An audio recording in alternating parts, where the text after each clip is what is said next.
Всем привет! С вами Актилек Капаров. Мы сегодня расскажем опять же о Кыргыз Темиржолу. Кому удобно смотреть на кыргызском языке, вы можете пройти на YouTube канал Темиров Life KG. Но вернемся к железной дороге и схемам с тендерами.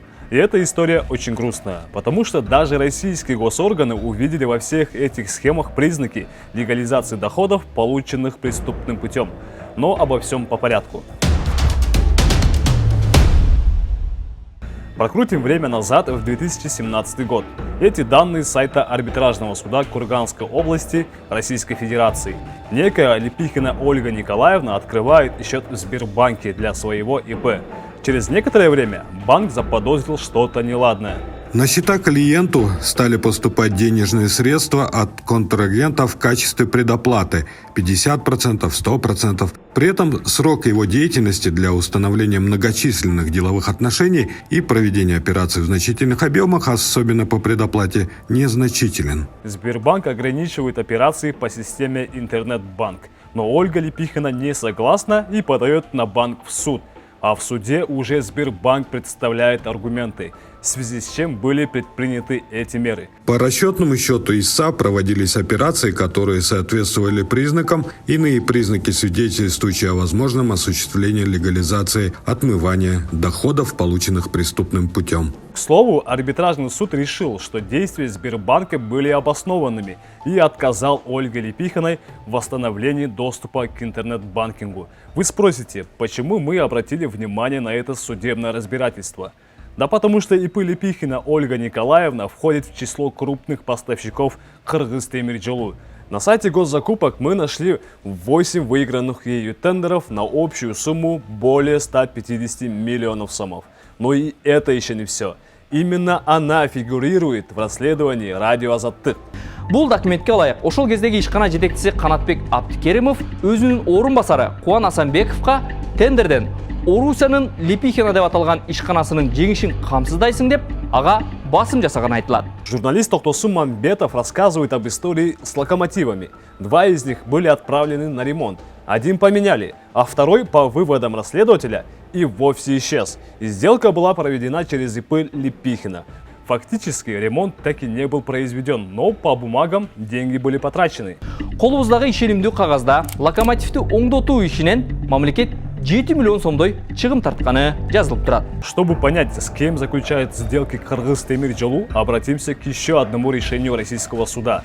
Некая российская компания «Стройтехсервис» не хочет платить таможенные сборы и НДС и подает в суд на российскую таможню. Суть дела в том, что эта фирма также проводила ремонт локомотивов для Кыргыз Темиржолу, но в путевом листе указала место доставки совсем другую компанию. Работы по ремонту осуществлялись ЗАО «Промжд Гарант», то есть фактически операции по переработке, а именно работы по ремонту локомотивов дизель-электрических, осуществлялись ООО «Промжд Гарант» лицом, не указанным в разрешении на переработку, выданном ООО «Стройтехсервис». То есть Стройтехсервис, как говорится в обиходе, является фирмой-прокладкой. Кыргыз Темиржолу вместо того, чтобы позвать на тендер непосредственно производителя, закупает услуги через фирму-посредника. Из решения арбитражного суда Курганской области мы узнаем, насколько завышались цены фирмой Стройтехсервис. Контракт вместе с дополнительными соглашениями по ремонту локомотивных колес составлял 452 тысячи долларов. Ремонтные работы фактически обошлись в 218 тысяч долларов. Соответственно, практически 2 раза была завышена стоимость. За вычетом расходов на транспортировку российская налоговая выявила добавленную стоимость в размере более 14 миллионов или 220 тысяч долларов чистой прибыли компании по этой сделке. Однако на сайте госзакупок мы не смогли найти конкретно этот тендер. Директор фирмы «Стройтехсервис» Абабков Афанасий Аркадьевич. И так совпало, что адрес фирмы «Стройтехсервис» совпадает с адресом, который указывает ИП Липихина Ольга Николаевна. По сведениям источника, Афанасий Абабков и Ольга Липихина – супруги, а в документах в расследовании Азаттыка говорится, что Афанасий Абабков фактически руководит ИП Липихиной. Ну и на самого Абабкова есть такое же решение суда, как и на Ольгу Липихину.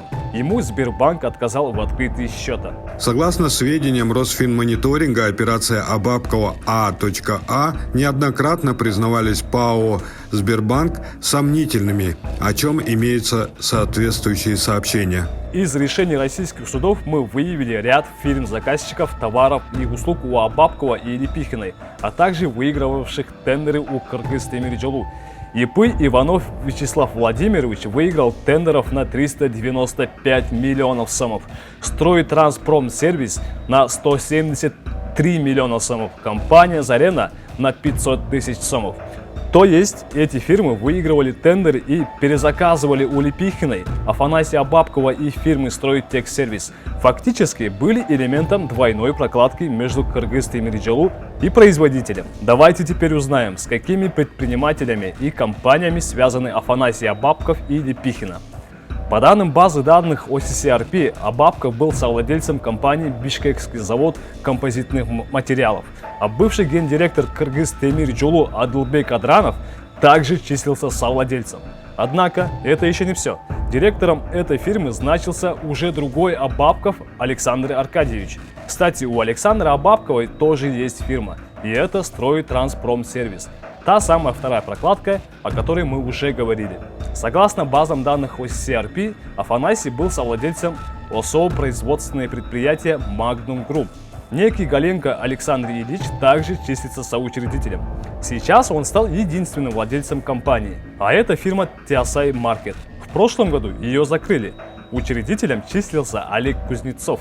Компания также выигрывала тендеры в Кыргыз-Темиржолу. Это 47 лотов на 164 миллиона сомов. Как вы думаете, что связывает ОСО TSI Market с компаньоном Абабкова Александром Галенко? Смотрите.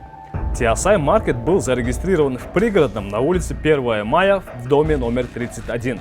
А на сайте кадастра мы узнаем, что собственником этого дома выступает тот самый Галенко. Запомните эту фамилию, чуть позже мы вернемся к нему. Ну а пока у нас опять тендер и опять Кыргыз-Темиржолу.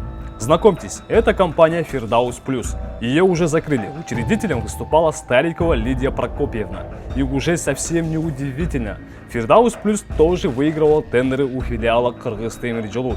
Это 35 лотов на 500 миллиарда сомов. Через Лидию Старикову компания TSI Market совершала платежи, о чем свидетельствуют данные с портала «Открытый бюджет». Помимо этого, на сайте госзакупок указано, что фактический адрес ОСО TSI Market – это Интергельпо-1, а Фирдаус Плюс был зарегистрирован по этому же адресу. Вот такие дела. Так, кто же такой Александр Галенко? Давайте попробуем разобраться, потому что все нити ведут к нему. Александру 50 лет. В этом году он баллотировался в Бишкекский горкенеш от партии Ишеним. Я не олигарх, я не коррупционер, я не чиновник.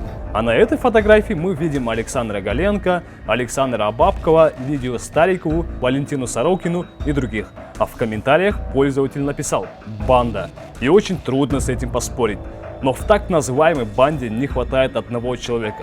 Вопрос, можно ли проводить такие схемы без покровительства сверху? Смотрите, Галенко соучредитель в 3 фирмах. Это ОСО «Андров», производственное предприятие Magnum Group и ОСО «Коштамчи».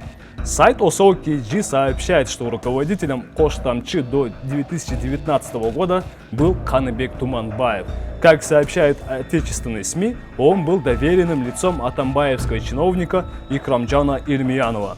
В 2015 году Туманбаев был кандидатом в депутаты ЖК от провластной СДПК, а в прошлом году он баллотировался в парламент от новой провластной партии Берендик. А уже в этом году мы замечаем его рядом с Садыром Джапаровым. Об этом свидетельствуют фотографии пресс-службы самого президента. И вообще, какое отношение Туманбаев имеет к Кыргыз-Темиржолу? Ну, кроме связи с Галенко. Давайте разбираться. Это Батырбек Джантаев. Он был директором компании «Саяска» и победил в тендере у филиала КТЖ по материально-техническому обеспечению, предложив почти 55 миллионов сомов.